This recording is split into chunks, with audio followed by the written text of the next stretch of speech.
오늘의 주요 뉴스입니다. 방역당국은 서울과 경기 지역에서 발생한 집단 감염이 언제든지 전국적 대유행으로 번질 수 있는 위기 상황이라고 진단했습니다. 이재명 경기지사는 긴급회견에서 쓰나미급 충격이 시작될 수 있다며 외출 자제와 마스크 착용을 거듭 호소했습니다. 격리 조치를 위반하거나 역학조사를 방해한 혐의 등으로 1,500여 명이 경찰 수사를 받고 있습니다. 이 가운데 12명은 구속됐고 870여 명은 기소 의견으로 검찰에 송치됐습니다. 570여 명에 대한 수사는 계속되고 있습니다. 미국 대학을 중심으로 코로나19 집단 감염 사례가 속출하는 가운데 뉴욕 교원 노조 등이 가을 학기 개학에 공개적으로 반대하고 나섰습니다. 빌 게이츠는 수백만 명이 더 사망하고 백신이 대량 접종되는 내년 말쯤에야 이번 사태가 끝날 것으로 전망했습니다.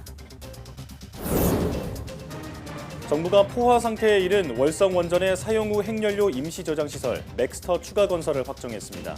산업부는 시민참여단 조사 결과 80% 이상이 증설에 찬성했다며 신고 절차를 마치는 대로 공사에 착수할 것이라고 설명했습니다.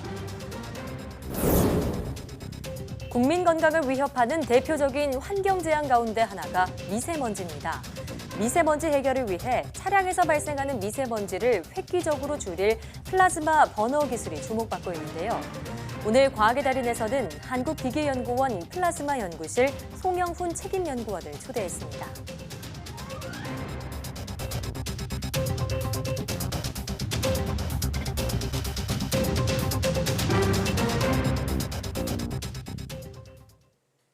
여러분 안녕하십니까? 사이언스 투데이입니다. 서울 전역에서 10명 이상 모이는 모든 집회가 전면 금지됩니다. 서울시는 코로나19 확진자가 급증함에 따라 오는 30일까지 서울 전역에서 10명 이상 모이는 모든 집회를 금지한다고 밝혔습니다. 10명 이상 집회 금지는 사회적 거리 두기 3단계에 준하는 조치로 지금까지는 2단계 조치에 따라 100명 이상의 집회가 금지됐습니다. 이번 집회 금지 조치를 위반할 경우 집회 주최자와 참여자는 고발 조치되며 감염병 예방법에 따라 300만 원 이하의 벌금에 처해질 수 있습니다. 서울시는 인구 밀도가 유동 인구가 많아 N차 감염 확산이 가장 높은 곳으로 코로나19 확산 위험을 막기 위한 선제적인 조치라고 설명했습니다. 정부가 수도권 일부 교회에서 시작된 코로나19 집단 감염이 계속 다른 곳으로 번지면서 대유행이 올 수 있다고 경고했습니다. 그러나 아직까지는 사회적 거리 두기를 3단계로 격상할 상황에 이르지는 않았다는 게 정부의 판단입니다. 김강립 중앙재난안전대책본부 1총괄 조정관은 서울과 경기 지역에서 발생한 집단 감염이 언제든지 전국적인 대유행으로 번질 수 있는 일촉즉발의 상황에 처해 있다고 진단했습니다. 김 총괄 조정관은 수도권 일부 교회에서 시작한 집단 감염이 가족과 직장, 다중이용시설 등으로 계속 확산하는 상황이라며 광화문 집회에 확진자의 참석과 추가 전파가 확인됨에 따라 지역사회에 가져올 여파가 어느 수준일지 예측하기 어렵다고 말했습니다. 김 총괄 조정관은 단계별 기준을 설정했는데 아직 3단계 요건을 충족하지 않은 상황이라며 엄중한 상황을 염두에 두고 전파의 양상이나 확진자 분포 등을 내부적으로 늘 분석하고 있다고 밝혔습니다. 이재명 경기도지사가 코로나19 확산과 관련해 가급적 외출과 대인 접촉을 삼가고 타인과 접촉이 가능한 모든 상황에서 반드시 마스크를 착용해달라고 호소했습니다. 이 지사는 코로나19 확산과 관련한 대도민 호소 기자회견에서 지금까지 겪어보지 못한 쓰나미급 대충격의 새로운 국면이 시작될 것이라며 이같이 밝혔습니다. 이 지사는 감염 폭증으로 확진자가 가정에 대기하는 상황에 대비해 의료인의 자원봉사를 호소하면서 민간 병원의 중증 환자 시설 확보와 각종 기관의 생활치료시설 확보에 대한 협조도 요청했습니다. 코로나19 확진자가 다시 폭증하면서 노래방과 유흥주점 등 고위험 시설 12개 업종에 운영 중단 명령이 내려졌습니다. 강제성이 있는 조치에 업주들의 민원이 폭주했고 일부 꼼수 영업까지 등장했습니다. 손효정 기자입니다. 서울 방이동 먹자골목. 구청 직원들이 거리 곳곳에 있는 노래방과 PC방에 영업 금지를 안내하는 집합금지 명령 공문을 붙입니다. 최근 코로나19 확진자가 급증하면서 고위험 시설 12개 업종의 운영을 중단시킨 겁니다. 서울 방이동의 한 노래방입니다. 고위험 시설의 운영을 중단하는 수도권 방역 강화 조치가 발표되면서 지금은 이렇게 굳게 문을 닫은 상황입니다. 정부 지침을 어기면 최대 300만 원의 벌금을 물어야 하기 때문에 일단 업주들의 참여율은 높은 편입니다. 하지만 지자체마다 어떻게 먹고 살라는 말이냐는 불만 가득한 민원 전화가 폭주했습니다. 당장 영업이랑 연령 관련돼 있으시니까 네, 그분들이 막 전화가 많으신가 봐요. 앞으로 어떻게 되는지 뭐 자기 너 이렇게 하소연도 많고 뭐 이러셔가지고. 감염 사례가 많지도 않은데 고위험 시설로 분류돼 억울하다는 하소연도 잇따랐습니다. PC방이 원래는 고위험시설이 아니었는데 고위험시설이 된 거예요. 방송에서 때리잖아요. 맨날 나갔다가 붙어있다고. 근데 솔직히 뭐. 급기야 꼼수 영업까지 등장했습니다. 집합금지 대상인 이른바 헌팅 포차들이 일반 술집으로 영업 방식을 바꿔 운영을 계속하는 겁니다. 포차가 포차거든요. 네. 수도권 지역의 코로나19 확산세가 심상치 않아 강력한 거리 두기가 필요한 시점. 생존권 위협이라는 업주들의 반발 속에 고위험 시설의 방역 지침 준수 여부가 주요 변수로 떠올랐습니다. YTN 손유정입니다. 정부의 사회적 거리 두기 강화로 학원가에도 비상이 걸렸습니다. 원격 수업을 준비하는 등 저마다의 대책 마련에 분주한데요. 갑자기 학원이 문을 닫으면서 입시를 앞둔 수험생들의 피해가 특히 우려됩니다. 김경수 기자가 보도합니다. 수업 듣는 학생은 안 보이는데 책상 위에는 책이며 소지품들이 그대로 놓여 있습니다. 전날 오후 늦게야 갑자기 나온 휴원 발표에 학생들이 물건 챙길 틈도 없이 학원을 떠난 겁니다. 저녁에 학원 끝나고 잠깐 틈에만 책을 챙겨가지고 많이 챙길 시간이 없었어요. 그냥 막막했어요. 당장 다음 날부터 원격 수업을 해야 하는 강사들도 비상이 걸렸습니다. 녹화 수업은 해봤어도 실시간 온라인 수업은 처음이라 긴급 회의까지 열고 시연도 해봅니다. 다소 불편한 점은 있죠. 그래서 온라인 수업이라고 한다면 일종의 정해진 틀이 생겨버리는 거니까 그 틀 안에다가 강의도 맞춰야 되고 자료도 준비해야 되니까 그런 부분은 살짝 부담이 되기도 합니다. 퇴소 지침이 내려진 기숙학원 역시 아예 짐을 빼야 하는 건지 혼란스럽긴 마찬가지입니다. 외부와 접촉이 적은 기숙학원의 특성이 고려되지 않았다며 탁상 행정이라는 비판도 나옵니다. 일정 공간에 격리되고 안전한 곳에 있던 아이들을 굳이 바깥세상에 풀어서 감염 확률이 높은 환경 속에 노출시키는 자체가 맞지 않은 것이고, 특히 다음 달 모의평가와 수시 원서 접수 등 주요 입시 일정을 앞둔 수험생에게는 이번 조치가 학습 패턴에 치명적인 영향을 줄 수 있어 우려가 큽니다. 학생들은 마치 전쟁이 난 것처럼 책을 싸가지고서 학원에 나가게 됐던 상황이고, 당장 오늘 첫날은 자습 공간을 어디에다 지금 찾아야 될지 굉장히 불안한 거죠. 학원이라든지 수험생들이 좀 준비를 할 수 있는 부분들을 줬어야 되지 않을까. 그런가 하면 휴원 기준 인원을 문제 삼는 목소리도 나왔습니다. 강의실 면적 1제곱미터에 학생 1명으로 계산하는 방식 때문에 300명 이상 대형 학원으로 분류됐지만 실제 학생은 그에 못 미친다는 겁니다. 진짜 오르게. 네, 저는 선생님을 다음부터는 200명. 교육청과 지자체가 학원 휴원 상황을 점검하고 원격 수업 전환을 유도하고 있지만 워낙 갑작스러운 발표였던 만큼 당분간 혼란이 불가피해 보입니다. YTN 김경수입니다. 경찰이 코로나19 사태와 관련해 격리 조치를 어기거나 역학조사를 방해한 1,500여 명을 수사해 지금까지 12명을 구속한 것으로 확인됐습니다.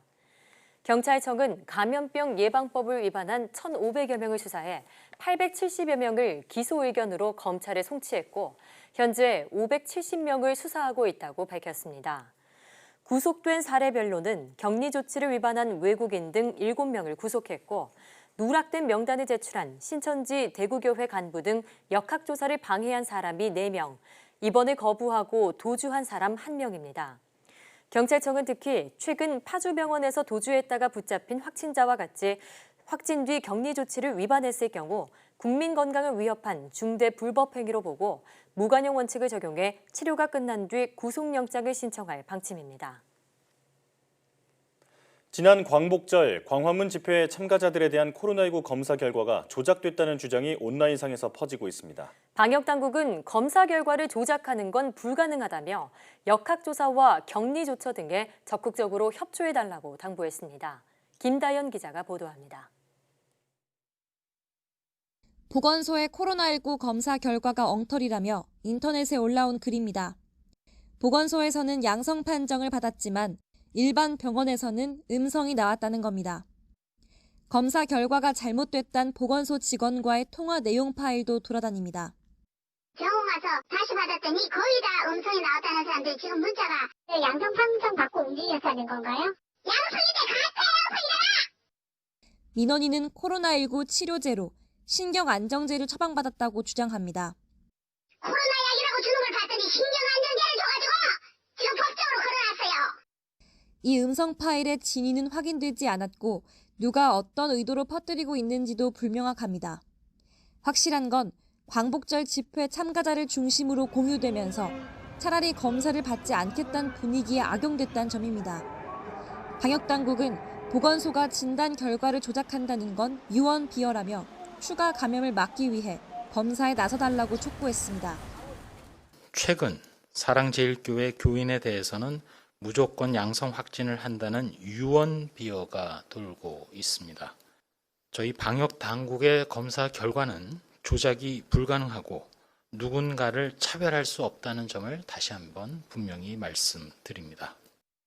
현재 정부가 파악한 사랑제일교회 교인 4천여 명 가운데 연락이 안 되거나 검사를 거부한 사람은 380여 명. 신원을 파악 중인 교인은 600명이 넘습니다. 집단 감염의 위기가 커진 만큼 경찰은 지난 2월 신천지 때보다 신속 대응팀 규모를 1.5배 늘려 교인 소재 파악에 나섰습니다. YTN 김다연입니다.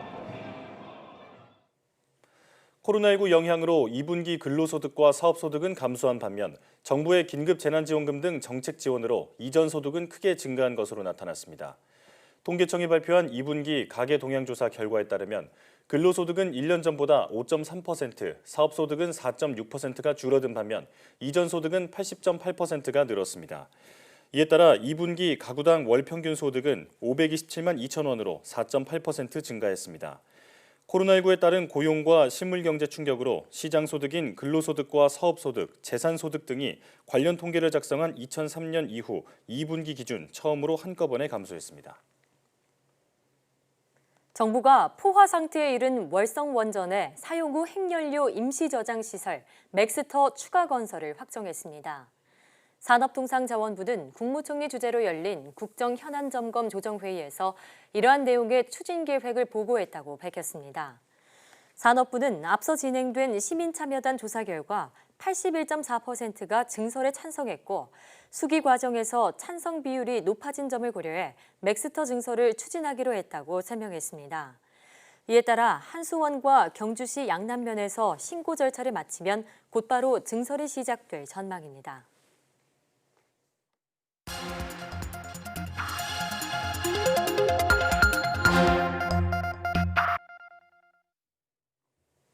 다양한 분야의 과학 이슈를 과학 기자의 시각으로 집중 분석하는 사이언스 취재파의 시간입니다. 오늘은 최소라 기자와 함께합니다. 어서 오세요.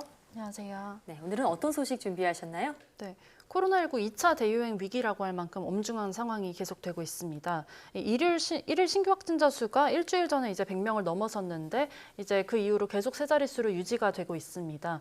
특히 사랑제일교회발 감염이 제일 심각한데요. 19일 오후 6시 기준으로 3,200여 명을 대상으로 이제 교인에 대한 검사가 이뤄졌는데 5명 중 1명꼴로 양성이 나온 것으로 나타났습니다. 이런 상황인데도 이 교회 관련 코로나19 검사가 원활하지 않았다고 하는데요. 방역당국의 말 직접 들어보시겠습니다. 389명이 연락이 안 되거나 사랑제일교회 교인이 아니라고 하는 등 검사가 이루어지고 있지 않고 있습니다. 이들에 대해서는 조속한 시일 내에 검사를 받도록 계속 연락을 하고 있습니다. 또한 명부상 신원이 확인되지 않은 600여 명에 대해서는 서울시, 경찰청 등이 협력하여 정확한 교인 명단을 확보하고 신원 확인이 진행되고 있습니다. 이 사랑제일교회발 확진자 가운데서는 고령자가 많다고 하죠. 네, 그렇게 해서 더 걱정이 되고 있는데, 네. 자 여기다가 광복절에 그 광화문에서 이 대규모 집회가 잇따라 열렸는데 아직 그 정확한 참가자 명단도 확보하지 못한 상황이라고 하죠. 네, 그렇습니다. 8일 경복궁 집회나 15일 광화문 집회에 참가했던 사람들 가운데서도 확진자가 계속 나오고 있는 상황입니다. 그런데 이 불특정 다수가 참여하는 이 집회의 특성상 이 역학조사가 매우 어렵습니다. 때문에 이 방역당국은 집회 참가자라면은 모두 코로나19 검사를 받으라고 권고하는 동시에 기지국 정보를 통해서 당시 현장에 머무른 사람 명단도 확보를 하려고 하고 있습니다. 예. 방역당국의 말 직접 들어보시겠습니다. 그 시기에 서울로 운행됐었던 그런 그 소위 전세버스로 이동하셨던 분들이 많기 때문에 그 버스를 이용하셨던 분들의 명단을 확인하기 위한 노력도 진행하고 있습니다만 현실적으로는 매우 어려운 그런 상황입니다. 또 그 시간대 그 지역의 기지국을 이용하셨던 분들의 명단을 이동통신사 등을 통해서 확보하기 위한 노력도 진행을 하고 있습니다. 다만 이것도 완벽하게 정확한 명단을 확보하는 데는 매우 제한적이라는 점을 말씀드려야 될 것 같습니다. 이 집회에 참가했다는 사실이나 뭐 특정 교회 교인이라는 사실을 밝히는 게 좀 눈치가 보여서 검사를 받지 않고 숨는다는 우려도 나오고요. 또 게다가 검사 결과를 못 믿겠다면서 이 확진자가 밖으로 도주하는 경우도 나오고 있죠. 감기처럼 약하게 앓고 지나갈 수 있다고 하니까 그냥 넘겨도 큰 문제가 없겠지 이렇게 생각하는 사회 분위기가 좀 있는 것 같은데요. 네. 이런 생각에 경종을 울리는 소식을 가지고 왔습니다. 예. 자, 일단 일부 지자체에서는 진단 검사를 의무화하는 한편 익명 검사나 또 무료 검사를 실시하고 있으니까 대상자들은 속히 검사를 받아야겠습니다. 자, 그런데 코로나19에 걸렸을 때 내가 경증에서 끝날지 중증으로 악화할지는 알 수가 없죠. 네, 그렇습니다. 똑같이 이 코로나19 바이러스에 걸렸다고 하더라도 어떤 사람은 약하게 앓고 넘어갈 수 있고 또 누구는 중증으로 집중치료실에 들어가야 할 수도 있습니다. 네. 코로나19 확진자의 대부분이 증상이 없는 채로 확진 판정을 받는다 이렇게 알려졌는데 시간이 지날수록 뭐 기침이라든지 발열, 근육통, 두통, 뭐 호흡곤란, 인후통, 뭐 드물게는 후각이나 미각에 문제가 생기는 등의 이런 다양한 증상이 나타납니다. 문제는 이 증상이 더 악화해서 집중치료실의 치료가 필요한 이 중증 환자로 발전을 하는 건데요. 네. 알려진 것처럼 고령일수록 그리고 고혈압 등 기저질환자일수록 이런 위험이 더 큽니다. 하지만 건강한 젊은이일지라도 중증 환자가 되고 사망하는 경우가 보고가 계속되고 있죠. 네. 그래서 모두가 긴장의 끈을 놓으면 안 된다고 합니다. 네. 이 젊은이처럼 그 평소에 건강한 사람도 코로나19에 걸리면 중증으로 이제 지나가는 경우가 많이 있는데 이 이유가 뭐 어떤 건가요? 네, 많이 들어보셨겠지만 사이토카인 폭풍, 그러니까 과잉 면역 반응 때문입니다. 이 사이토카인이라는 게 바이러스를 공격을 하는 면역 물질을 모두 칭하는 건데요. 사이토카인 중에서 특정 물질은 심지어 이 독감이나 간염 치료제로 쓸 정도로 이 우리 몸을 효과적으로 보호를 해주는 그런 물질입니다. 그런데 이 물질이 과잉해서 분비가 되면은 바이러스뿐 아니라 우리 몸까지 공격을 받게 되는 겁니다. 네. 그러니까 나이가 젊을수록 면역 반응이 더 활발하다는 점에서 사이토카인 폭풍이 발생할 우려도 더 높아지는 건데 이 사이토카인의 원인이 무엇인지 밝혀졌나요? 과학자들은 지금은 이제 사이토카인 폭풍 발생의 원인에 이 유전적 요인이 관여를 한다 이렇게 보고 있습니다. 인종별로 그리고 또 이 성별로 뭐 혈액형별로 코로나19 감염됐을 때 사망률이나 아니면은 뭐 중증 위험이 다른 이유가 여기에 있다 이렇게 보고 있는 건데요. 이로 인해서 중증 진행과 관련 있는 이 유전자로는 현재까지 2가지 정도가 밝혀졌습니다. 이 ABO 혈액형을 결정하는 유전자와 그리고 인체 코로나19 바이러스 수용체인 ACE2 관련 단백질을 만드는 유전자입니다. 과학자들은 이 두 유전자가 전체 코로나19 중증 위험 가운데 이게 영향을 미치는 유전자 가운데서 극히 일부일 거라고 보고 있고요. 관련 유전자를 더 찾아내려고 노력을 하고 있습니다. 예, 이 유전적 요인이 크다면 그 유전적인 중증 위험군을 사전에 가려낼 방법이 있으면 좋겠다 이런 생각이 드는데요. 만약에 그런 방법이 있다면 이런 사람들은 스스로 좀 더 조심하고 또 의료진들은 이런 분들을 조금 더 집중적으로 모니터링할 수 있잖아요. 이런 방법은 없는 건가요? 안타깝게도 아직은 없고요. 최근 들어서 그 실마리를 발견하는 단계 정도입니다. 예. 최근에 미국 예일대 연구진이 코로나19 환자 100여 명을 대상으로 경증과 중증 그리고 그 중간 정도의 환자로 나눠서 혈액을 분석을 했는데요. 그 결과 코로나19 환자들은 초기에 비슷한 종류의 면역 물질을 비슷한 농도로 분비를 했다고 합니다. 하지만 시간이 지날수록 양상이 매우 달라졌다고 하는데 중증 환자는 증상이 더 가벼운 환자들보다 면역 물질 가운데 인터페론 알파라는 것과 또 인플라마좀이라는 물질을 더 많이 분비했다. 그래서 더 많이 검출됐다 이런 건데요. 예. 연구팀은 이번 연구가 위험 확률이 높은 환자를 이제 예측하는 데 도움을 줄 것이라고 말을 했습니다. 추가 연구가 진행되고 이게 또 상용화가 된다면은 감염 초기에 혈액 검사만 해도 이 중증 위험군을 미리 가려낼 수 있게 됩니다. 네. 그렇게 되면은 중증 위험군을 효과적으로 찾아내서 이제 말씀하신 것처럼 집중 모니터링을 하는 등 이 병상을 체계적으로 운영을 하고 또 의료 체계를 효율적으로 돌릴 수 있어서 기대가 됩니다. 예. 네, 환자가 폭증할 때가 되면은 병상 부족 문제가 우려된다 이런 보도들이 계속 이어지잖아요. 그럼 병상 부족 사태를 해결할 수 있는 실마리도 될 수 있을 것 같은데 아직은 추가 연구가 더 필요한 단계이기 때문에 언제든 내가 중증으로 악화할 수 있다 이런 생각을 갖고 계속 주의를 해야겠습니다. 네, 그렇습니다. 현재 기술로는 아직은 중증 위험군을 사전에 가려낼 방법이 없는데요. 예. 때문에 확진자와 접촉했을 가능성이 있다면은 코로나19 검사를 받아야지 자신의 몸도 지킬 수 있고 또 주변 전파도 막을 수가 있습니다. 전문가에게 직접 들어보시겠습니다. 80%는 경증으로 앓으니까 잘 치료가 되고 좋아지지만 그것도 입원을 제대로 해서 제대로 치료를 받았을 때 잘 낫는 것이지 그냥 아무것도 안 하고 방치됐을 때는 누가 어떻게 나빠질지 모르는 거거든요. 젊고 건강한 사람들은 가볍게 앓고 진행하는 것이 대부분이지만 그중에서도 중증으로 앓는 사람들이 있고 연령이 높고 고위험군에 해당되는 분들은 당연히 사망률이 높고 어디든지 간에 무엇이든지 간에 빨리 검사를 받아서 본인이 어떤 상태인지를 확인을 해야지 되는 거지. 네, 현재까지는 이제 대부분 지역에서 감염 위험이 분명하지가 않으면은 자비를 들여서 코로나19 검사를 받아야 합니다. 이 네. 때문에 좀 부담이 되기 때문에 증상이 있어도 검사를 안 받는 경우도 종종 보이는데요. 네. 감염 사실 자체를 모르면은 자신은 경증으로 나을 수 있을지 몰라도 계속 주변 다른 사람한테 전파를 할 수가 있거든요. 네. 현재 깜깜이 감염 비율이 높은 만큼 검사량 자체를 늘리는 게 좀 더 효과적이다 이런 게 전문가 의견입니다. 예. 이런 문제도 개선이 필요할 듯합니다. 네. 그러네요. 지금 상황에서 무엇보다 중요한 것은 방역 당국을 믿고 그리고 또 적극적으로 방역에 협조하는 걸 텐데요. 네. 내가 만약 검사 대상이라면 반드시 보건소나 선별진료소에서 코로나19 검사를 받아야겠습니다. 지금까지 최소라 기자와 함께했습니다. 고맙습니다.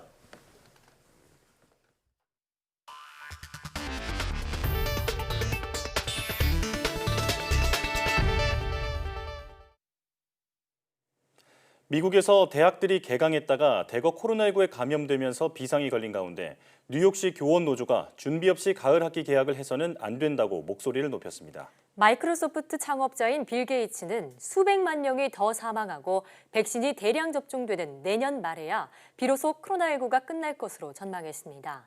워싱턴 강태욱 특파원의 보도입니다. 100만 명의 공립학교 학생을 보유해 미국에서 가장 큰 교육구인 뉴욕시 교원 노조가 긴급 기자회견을 열었습니다. 가을 학기 개학이 임박하면서 뉴욕시가 대면 수업을 허가해서는 안 된다고 촉구했습니다. 모든 교직원과 학생이 음성 판정을 받거나 취약 전 아동들이 항체가 형성됐는지 확인부터 거쳐야 한다는 겁니다. It is time that all city schools receive the same support and meet the same criteria so that all children, all teachers, all parents will understand whether their school is ready to open safely in the health challenge that we all face. 지난 3월 18일 학교를 전면 폐쇄한 뉴욕시는 가을 학기 개학 여부를 각 학교에 맡긴 상황입니다. 빌 드블라지오 시장은 사회적 거리 두기를 조건으로 9월에 학교를 열겠다고 말해왔습니다. 뉴욕에서 새롭게 가게 문을 연 한 피자집입니다. 뉴욕시 전역에서는 식당 폐업이 잇따르고 있지만 활로를 찾는 자영업자들도 나타나고 있습니다. We feel as though that if anything is somewhat pandemic proof, which nothing is, we believe pizza is the closest thing to a New York necessity. 이처럼 코로나19가 여전하면서 직업에 따라 엇갈린 상황이 연출되고 있는 가운데 재단을 통해 백신 개발에 나선 마이크로소프트 창업자 빌 게이츠는 수백만 명이 더 희생돼야 코로나19가 끝날 것이라는 전망을 내놨습니다. 효과적인 백신이 대량 생산되고 전 세계 인구 상당수가 접종하는 내년 말이나 돼야 한다는 겁니다. 특히 미국인 3분의 1이 백신 접종을 하지 않겠다고 한 여론조사를 언급하며 시민의식의 중요성도 강조했습니다. 워싱턴에서 YTN 강태욱입니다. 코로나19 여파로 미 대학생의 20% 정도는 가을 학기에 등록하지 않을 계획인 것으로 조사됐습니다. 미 인터넷 매체 악사이소는 미국 대학생 800여 명을 대상으로 설문조사한 결과 응답자의 22%가 가을 학기에 학교에 돌아가지 않을 것이라고 답했다고 밝혔습니다. 조사에 참여한 응답자의 85%는 이번 가을 학기에 등교할 경우 코로나19에 노출될 위험이 있다고 우려했습니다. 전 세계적으로 코로나19 재확산 조짐이 뚜렷해지면서 유럽 각국도 단단히 대비하는 모습입니다. 이탈리아가 공항 내 코로나19 검사를 확대했고 다음 달부터 모든 사업장에서 마스크 착용을 의무화한 프랑스에서는 관광지에서 마스크 착용 단속을 강화하고 있습니다. 박상남 기자의 보도입니다. 이탈리아 로마의 치암피노 공항. 조금 전 스페인에서 도착한 승객이 코로나19 검사를 위한 검체 채취에 응하고 있습니다. 지난주 이탈리아 정부가 스페인과 그리스 등에서 입국하는 모든 승객들에게 코로나19 검사를 의무화함에 따라 해당 지역 항공편이 도착할 때마다 공항 입국장은 북새통을 이룹니다. 하지만 불편을 감수해야 하는 승객들의 반응은 대체로 긍정적입니다. I think it's great. Yeah, because it's good to find out now so you don't let people go out and infect more people. So I think it's really great that you're doing that. Assolutamente sono d'accordo, anche perché voglio dire, se uno si prende il virus è meglio se lo sa, no? Almeno non lo sparge in giro. 다음 달부터 모든 사업장에서 의무적으로 마스크를 쓰도록 한 프랑스는 관광지 마스크 착용 단속에도 각별히 신경 쓰는 모습입니다. 남부 항구 도시 마르세유에서는 경찰관들이 인파 사이를 오가며 마스크를 쓰지 않은 관광객들을 불러세웁니다. 거리엔 마스크 의무 착용 구간을 표시하는 입간판이 세워져 있습니다. Confinement, on est préparé à faire ce genre de choses, mais après que ce soit sur des zones ciblées à des horaires précises, par exemple, c'est pas quelque chose que je m'y attendais. Je m'attendais à ce que ce soit sur toute la zone, dans toute la France, et que ce soit des règles universelles, on va dire. 올해 초부터 전 세계를 휩쓴 코로나19로 도시 봉쇄, 경제활동 중단 등으로 혹독한 시간을 보내야 했던 유럽 국가들은 잔뜩 긴장하며 2차 확산에 대비하는 모습입니다. YTN 박상남입니다.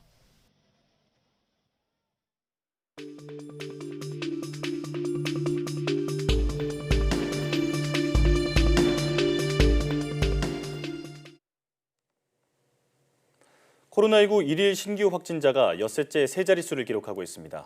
방역당국은 전국적 대유행으로 이어질 수 있는 절체절명의 위기로 진단했는데요. 고려대학교 약학대학 김정기 교수와 함께 자세한 이야기 나눠보겠습니다. 교수님 전화로 연결해 보겠습니다. 나와 계십니까? 네, 안녕하세요. 네, 수도권을 중심으로 코로나19 환자가 폭증하면서 전국 곳곳에서 산발적인 감염이 발생하고 있습니다. 전국적인 대유행으로 번질 가능성 어떻게 보십니까? 일단 현재는 수도권을 중심으로 크게 확산을 하고 있는데 물론 그러니까 다른 지자체에서도 지금 확산의 조짐이 보이고 있거든요. 근데 문제는 그 사랑제일교회의 신도 또는 방문자들 중에 이제 소재 파악이 안 되시는 분도 상당수 계시고요.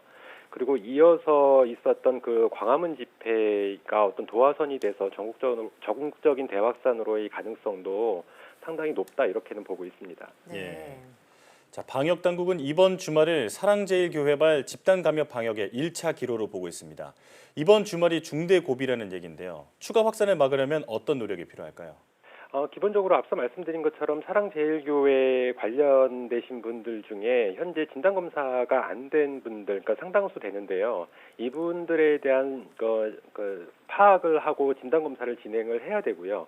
나아가서 지금 광화문 집회 같은 경우에도 뭐 최소 5만 명 정도가 모였던 걸로 알려져 있는데 이분들에 대한 어떤 감염 여부가 지금 파악이 안 되고 있거든요. 이 부분을 해결하지 않으면 앞서 말씀드린 것처럼 전국적인 대규모 확산이 가능성이 굉장히 높다 이렇게 보고 있습니다. 네. 자, 이런 가운데 미 FDA가 코로나19 혈장 치료에 긴급 사용 승인을 보류했다고 뉴욕타임스가 보도했습니다. 전 세계적으로 혈장 치료제 개발이 한창인데 왜 이런 결정을 내린 건지 또 어떤 의미가 있는지 설명해 주시죠. 일단 글쎄요, 미국 FDA에서 밝힌 근거로는 아직 혈장 치료제에 대한 효능 검증이 부족하다 이렇게 밝히고 있는데 일단 이 효능 검증에 대한 부분이 좀 더 이루어져야 될 것 같고 이 부분에 대한 임상 시험도 완료가 돼야지만 가능할 것 같다 이렇게 보고 있습니다. 더군다나 이 혈장 치료제 같은 경우에는 일부에서는 혈액형을 고려 안 해도 된다라고 알려져 있긴 합니다만 엄밀히 얘기하면 혈장 치료제도 혈액형을 고려해야 되거든요. 안 그러면 용혈 현상이 발생하는 부작용이 있을 수 있습니다. 그래서 이러한 부작용 부분도 해결해야 될 부분이고 실제로 최근에 이제 브레인 포그와 같은 후유증 문제가 또 대두가 되고 있는데 실제로 브레인 포그를 유발하는 원인 물질, 이런 후유증을 유발하는 원인 물질이 아직 정확하게 파악이 안 되고 있거든요.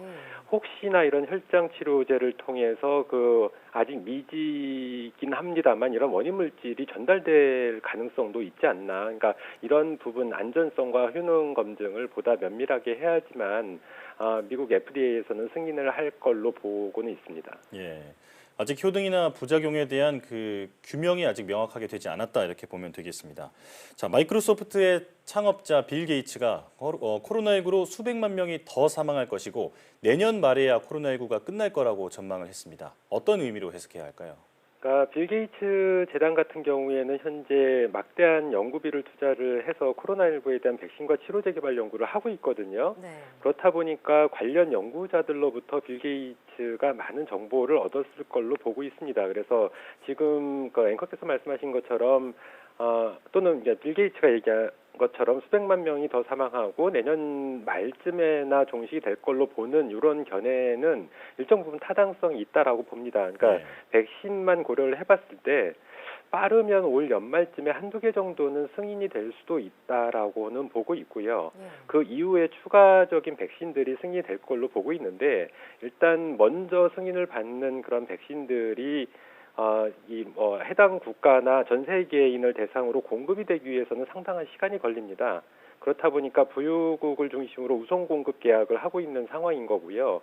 그렇게 되면 일단 전 세계인들이 다 맞기 위해서는 상당한 시간이 소요될 거다. 그러니까 코로나19가 공식적으로 종식이 되기 위해서는 많은 전 세계의 상당 비율, 그러니까 최소한 우리가 얘기하는 집단 면역 얘기하는 것처럼 50~60%에서는 항체가 형성이 돼야 되는데 이렇게 되기 위해서는 상당한 시간이 걸린다. 즉 내년 말쯤은 돼야지 종식이 가능하다. 이렇게 보는 거는 좀 타당성이 있다. 이렇게 보고 있습니다. 네, 그러니까 올 연말쯤이면 백신 승인을 기대해 볼 수도 있지만 전 세계에 공급되기까지는 시간이 더 걸릴 것이다. 이런 의미로 해석해 볼 수 있을 텐데요.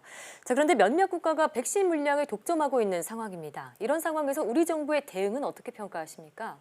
글쎄요, 이제 일부 부유국을 중심으로 해서 백신 사재기하고 있다라는 이제 보도들이 계속 나오고 있는데, 우리나라 같은 경우에는 그렇다고 해서 그 일부 국가들이 하는 것처럼 백신 사재기는 하지 않을 걸로 보고 있습니다. 왜냐하면 대통령께서 지난번 7월 15일 날 세계 8개국의 그 정상들과 함께 기고문을 발표한 적이 있거든요. 그때 백신의 동등한 접근권을 보장해야 된다라고 말씀을 하셨기 때문에 다른 일부 국가들에서 백신 사재기를 한다고 해서 우리나라도 따라서 그렇게 하지는 않을 걸로 보고 있고 실제로 우리나라 기업들 또는 연구자들도 충분히 자체적으로 백신을 개발할 수 있는 기술력과 연구력을 가지고 있거든요. 그래서 이러한 부분을 위해서 실제로 정부에서 투자를 하고 있는 거고요.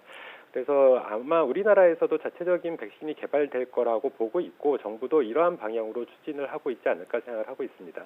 예. 자, 그런가 하면 집단 면역을 고집했던 스웨덴에서 현재까지 코로나19로 6천여 명이 숨졌습니다. 일각에선 방역에 완전히 실패했다는 주장이 나오고 있는데요. 스웨덴의 집단 면역 전략 어떻게 평가하십니까?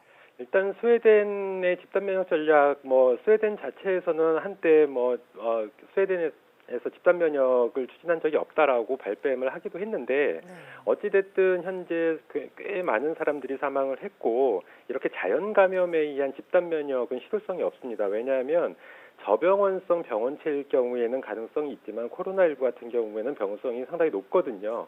그러니까 자연 감염에 의한 집단 면역 형성은 이거는 무모한 도전이다라고 생각을 하고 오히려 더 많은 사망자를 이야기하고 의료 시스템을 붕괴시키는 역효과가 날 수가 있습니다. 그래서 앞서 우리가 언급했던 것처럼 백신을 개발을 해서 집단 면역, 백신에 의한 집단 면역을 형성시키는 게 이상적이다 이렇게 말씀을 드리고 싶습니다.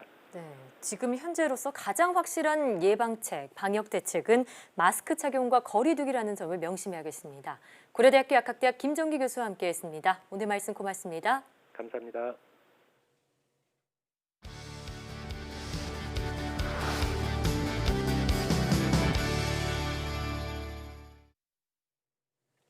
미세먼지는 어느새 국민의 건강과 일상을 위협하는 존재가 됐습니다. 이런 미세먼지 문제를 해결하기 위해 다양한 연구가 지속되고 있는데요. 특히 경유차에서 발생하는 매연을 태우는 플라즈마 버너 기술이 주목받고 있습니다. 네, 오늘 이 시간에는 한국기계연구원 플라즈마 연구실 송영훈 책임연구원과 함께 자세한 이야기 나눠보겠습니다. 어서 오세요. 예, 안녕하십니까. 네, 반갑습니다. 자, 최근 무더위 속에서 미세먼지가 다시 좀 나쁨 수준을 보이면서 더더욱 답답한 그런 공기 흐름을 보였는데요. 자, 미세먼지 우선 왜 발생하는지 그 원인부터 설명해 주시죠. 예, 우리나라 미세먼지는 1차 및 2차 미세먼지로 구분됩니다. 뭐 굴뚝이나 배기관에서 고체 상태의 미세먼지로 나오는 경우가 1차 미세먼지고요. 가스 상태로 나온 물질이 공기 중에 다른 물질과 화학 반응을 일으켜 미세먼지가 되는 경우를 2차 미세먼지라고 합니다. 분석을 해보면 2차 미세먼지 비중이 전체 미세먼지 발생량 약 한 3분의 2 차지를 할 만큼 높다고 합니다. 네, 3분의 2, 그만큼 많다면 2차 미세먼지 발생을 줄이는 게 중요할 것 같은데요. 자, 그래서 2019년 12월부터 미세먼지 저감을 위해서 노후 경유차의 운행을 또 제한을 하기도 하고 그리고 매연 저감 장치를 달기도 하고 있는데 이런 여러 가지 방법들이 진행이 되고 있죠. 예, 맞습니다. 매연 저감 장치는 디젤차의 배기관에서 이제 배출되는 매연을 저감하는 장치인데요. 제대로 작동하려면 이제 배기가스 온도가 약 250도 이상 유지돼야 하는데요. 실제 도심에서 주행하는 차량이 배기가스의 온도는 이보다 낮은 경우가 많이 있습니다. 그래서 미세먼지를 저감하는 매연 저감 장치가 제대로 작동하지 못할 때가 있는데요. 그래서 저희 연구원에서 매연 저감 장치가 보다 잘 작동되도록 하는 기술을 개발했습니다. 네, 자 그러니까 매연 저감 장치, 기존 이 장치에는 일정 온도가 돼야지 작동을 한다 이런 단점이 있었단 말씀이신데, 자 그럼 이 매연 저감 장치가 제대로 가동할 수 있게 만들어주는 기술은 어떤 건가요? 예, 플라즈마 버너입니다. 플라즈마는 초고온에서 이제 전자를 얻거나 잃거나 하는 그 이온화된 기체를 말하는데요. 좀 개념이 다소 좀 어려워 보이지만 실제로 이제 플라즈마를 이용한 기술이 우리 주변에는 꽤 많이 있습니다. 뭐 실내에 있는 형광등도 플라즈마 일종이고 또 벽걸이 TV도 플라즈마 기술이 채택된 기술입니다. 그래 저희 같은 경우는 이제 그 경유차 운전 시 발생하는 매연이 이제 배기관에 설치된 그 필터에 걸러져 있는데요. 플라즈마 버너라는 한 장치를 엔진과 저감 장치 사이에 놓고 배기 온도가 낮을 때 그 고온으로 올려서 이제 그 매연을 태워버리는 그런 장치입니다. 그동안 이제 유럽이나 미국에서도 장치가 버너가 일반 버너가 개발되었는데요. 부피가 상당히 컸습니다. 근데 저희가 개발된 거는 뭐 음료수 캔 정도로 아주 작은 부피이기 때문에 차량에 장착하기에 아주 편리합니다. 이 캔 콜라 그 크기로 만들었기 때문에 활용성도 높이고 또 그리고 이제 엔진의 뭐 운전 조건이나 배기가스 온도에도 상관없이 매연을 저감할 수 있는 기술이다 이렇게 말씀해 주셨는데요. 자 그렇다면 이 플라즈마 버너 기술을 활용하면 실제로 매연을 얼마나 저감할 수 있는 건가요? 그 저희가 이제 실험할 때 보면 한 6만 킬로 정도 주행했을 때 봐도 한 매연 저감률이 현재 환경부에서 인증하는 게 한 80%지만 저희는 한 95%씩 계속 성능이 나오고 있습니다. 질소 산화물도 뭐 90%씩 저감을 했고요. 그러니까 미세먼지의 주범인 질소 산화물과 또 이 미세먼지 대부분을 절감시키는 그런 동시에 처리할 수 있는 기술이다라는 생각이 드는데, 자, 이 외에도 이 기술이 어느 곳에 활용이 될 수 있을까요? 예, 군 차량이 있는데요. 군 차량은 이제 연간 주행 거리가 짧아서 미세먼지를 많이 내놓지는 않지만 군부대에는 그 배기가스 온도가 낮은 특수 차량이 굉장히 많습니다. 예. 그래서 저희 그 개발된 기술을 실증하기엔 최적의 현장인데요. 예. 그래서 지금 현재 그 공군부대에서 운영하고 있는 특수 차량 50여 대 이미 장착을 해서 실증하고 있고 9월 달부터 또 100대를 추가로 또 장착을 할 그 계획이 있습니다. 네. 이처럼 그 군부대 그 특수 차량에 개발된 기술을 우선 적용한 이유가 그 군부대는 이제 정비병들이 매일같이 그 성능을 모니터링을 해주게 됩니다. 네. 그렇죠. 예, 그래서 이제 저희들이 그 평가를 그 항상 그 확인을 하고 있고 네. 그런 도움을 받고 있습니다. 그렇군요. 이 군에서의 데이터를 토대로 이제 상용화에도 조금 더 속도가 붙었으면 좋겠는데요. 예. 자, 그런데 미세먼지 사각지대라고 불리는 곳이 바로 항만이라고 들었습니다. 예. 이 대형 선박에서 나오는 미세먼지가 엄청나다고요. 예, 대형 선박에는 이제 자동차 뭐 수천 대 뭐 이런 데 맞먹는 그 대기 오염 물질이 나오고 있습니다. 예. 현재 국제 항로를 다니는 그 신규 선박에는 이제 질소 산화물 저감 장치가 붙어 있지만 막상 우리한테 더 영향을 주는 건 이제 연안을 다니는 선박들입니다. 네. 어선들이나 그런 데는 지금 아무것도 안 달려 있거든요. 아, 예. 그래서 그런 데도 이제 그 달아야 되고 특히 이제 서해에는 중국하고 우리나라 선박이 현재 수만 대가 운항되고 있어요. 네. 거기 아무것도 안 달려 있기 때문에 그에 대한 대책이 좀 필요하다고 생각하고 예. 있습니다. 네. 자, 그래서 지난해 항만 지역 등 대기질 개선에 관한 특별법이 국회를 통과하면서 여러 규제가 이행이 되고 있는데, 자, 플라즈마 버너가 선박에서 발생하는 미세먼지까지도 줄일 수 있다는 건가요? 예, 저 자동차 기술을 이렇게 선박에 곧바로 적용시키기엔 좀 어려움이 네. 그 선박의 연료에는 황이 있습니다. 아, 근데 예. 황 성분이 이제 촉매를 다 죽여버리기 때문에 저 촉매를 쓸 수가 없습니다. 그래서 선박에는 특수하게 플라즈마 버너를 이용해서 네. 온도를 잘 올려줄 수 있는 그런 기술이 필요한 거죠. 그래서 예. 이 기술을 쓰면 선박도 상당히 잘 처리할 걸로 그렇게 생각하고 있습니다. 예. 자, 그러니까 연료의 황 성분이 원래는 이 그 매연 저감 장치에 방해가 되는 물질인데 그렇죠. 이제 그것과 상관없이 미세먼지를 줄일 수 있다. 네, 이렇게 맞습니다. 이해하면 되겠는데요. 예. 자, 이 플라즈마 버너 기술 또 어떤 곳에 활용이 되고 있나요? 예, 현재 그 도심에 있는 복합 화력 발전소에도 그 엄격한 질소 산화물 규제에 이제 대응하기 위해서 그 탈질 설비가 설치되어 있습니다. 근데 이건 이제 가동을 시키면 아직 처음에는 온도가 낮지 않습니까? 네. 그래서 한 2시간 정도 기다렸다가 이제 탈질 설비를 작동을 해야 되는데 그 동안에도 계속 질소 산화물은 나와 있습니다. 아, 예. 근데 그 대형 플라즈마 버너를 장착을 하면 가동된 지 한 10분 만에 탈질 설비를 가동시키게 됩니다. 그래서 네. 질소 산화물을 실질적으로 거의 배출하지 않는 새로운 기술이 나올 수가 있습니다.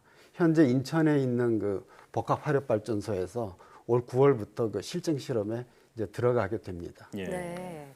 자, 그러니까 미세먼지 발생의 주범이 되는 이 도심을 달리는 경유차들, 디젤 예. 엔진을 사용하는 그런 예. 차량들, 공사차도 될 것이고요. 예. 군용 차량이나 혹은 그렇죠. 이렇게 말씀하신 것처럼 복합 화력 발전소, 그렇죠. 이 미세먼지 주범이 되는 이런 시설들에서 이 발생하는 것들을 막기 위한 플라즈마 버너 기술을 개발을 하신 건데, 예. 이 기술을 개발하시기까지 예. 숱한 시행착오를 겪으셨다고 들었어요. 그렇죠. 어떤 점이 가장 어려우셨나요? 이때 이제 실험실에서 아이디어를 검증하는 거는 쉬웠는데요. 대신 이제 가격을 낮춘다든지 네. 내구성을 확보한다든지 그런 것들이 굉장히 오랜 시간이 걸렸었습니다. 근데 뭐니 해도 가장 어려운 과정은 이제 개발된 기술을 실증해주는 현장을 찾는 일이었습니다. 네. 개발된 기술이 연구 개발까지만 진행되고 이제 후속으로 실용화 단계를 밟지 못해서 이제 사장되는 기술이 많아서 안타까웠는데요. 예. 몇 해 전부터 이제 미세먼지 이슈가 국가적 재난으로까지 부각되면서 네. 이제 군 투수 차량 및 발전소에서 세계 최고 수준의 기술을 그 이제 적용할 수 있는 기회가 이렇게 생겨서 네. 저로서는 굉장히 기쁜 상황이 됐습니다. 예. 자, 근데 그 설명을 듣다 보니까 이 플라즈마라는 그 개념에 대해서 좀 궁금해 하거든요. 예. 그 플라즈마가 예. 그 말은 어렵지만 형광등이나 뭐 예. TV나 여러 가지에 쓰이는 그런 물질이라고 들었거든요. 예, 예. 이 플라즈마가 어떤 건지 한 번 더 설명해 주시죠. 예, 플라즈마는 이제 일단 기체는 보통 이제 그 중성이지 않습니까? 네. 근데 거기에 높은 에너지를 국부적으로 가하면 전자가 이제 떨어져 나옵니다. 예. 또 다른 기체에 이제 전자를 그 얻을 수도 있고요. 그러니까 굉장히 불안정한 상태지 않습니까? 그러면 이제 안정되게 되려고 이제 뭔가 이제 화학 반응을 일으켜야 됩니다. 예. 그래서 굉장히 그 짧은 순간에 화학 반응을 일으키는. 그 다음에 또 하나 특징은 열이 굉장히 많이 나옵니다. 예. 그래서 우리 주변에 그 태양도 그렇고 네. 천둥 번개 칠 때 그 번개도 네. 다 플라즈마 상태입니다. 예. 그러니까 직관적으로 얻을 수 있는 것처럼 그런 고온 상태에다가 열려 넣으면은 화염이 굉장히 잘 안정되게 킬 수 있다. 그 아이디어로 시작을 된 기술입니다. 네. 그렇군요. 자, 이 플라즈마에 대한 개념까지 설명을 들어봤는데, 자, 마지막으로 이제 박사님의 향후 계획을 듣고 싶은데요. 예. 그 앞으로 이제 기술이 이제 군에서 이렇게 실증도 되고 발전소에서 실증이 되고 나면 그 저희는 이제 우리나라 발전소나 이런 데도 보급을 해야 되겠지만 네. 우리나라 미세먼지는 사실 중국이나 인근 국가에서 넘어오는 게 많지 않습니까? 그렇죠. 그래서 그런 데다가 이제 빨리 보급을 하려는 그 추진을 하고 있고요. 현재 기업들하고도 그런 그 일정을 협의하고 있습니다. 예. 구체적으로는 내년부터는 저희 그 매연 저감 장치 이걸 몽고에다가 해외 원조 사업으로 보급하는 그런 계획을 이미 지금 추진하고 있습니다. 네. 이 실증 시험이 좋은 결과를 얻어서 국내는 물론이고요. 세계에서도 미세먼지 잡는 똑똑한 기술로 그렇죠. 인정받기를 바라겠습니다. 자, 지금까지 한국기계연구원 송영훈 책임연구원과 함께했습니다. 오늘 말씀 고맙습니다. 네, 고맙습니다.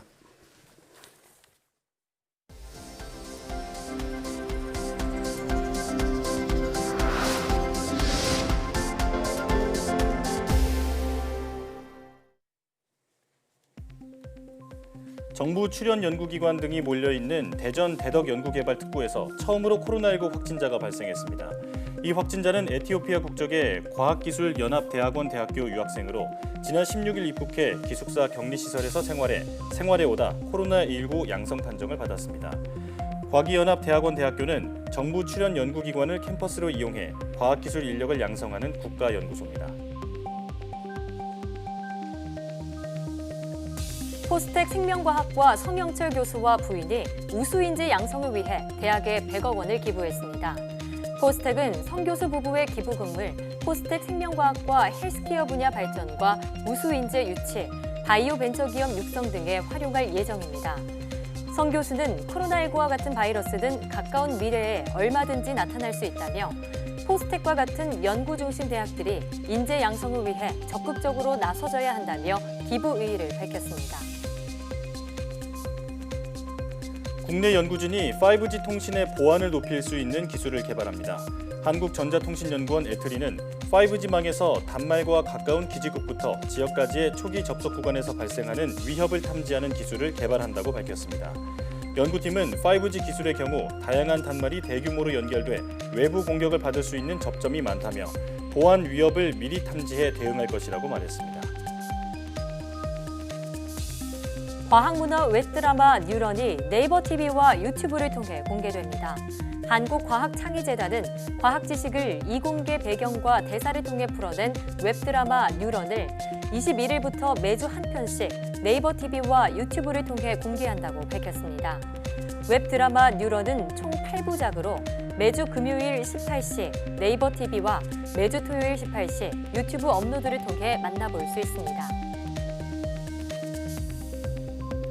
꿀이 감기 치료에 약보다 더 좋다는 연구 결과가 나왔습니다. 영국 옥스퍼드대 연구진은 14개 연구 결과를 종합 분석한 결과 꿀이 감기로 알려진 상기도 감염성 염증 질환에 탁월한 효능을 보였다고 밝혔습니다. 연구진은 상기도 감염 대다수가 바이러스로 인한 것이라 항생제 처방은 효과가 없지만 그동안 대안이 없어 의료진이 항생제에 의존했다며 꿀이 항생제 처방의 대안이 될 수 있다고 지적했습니다.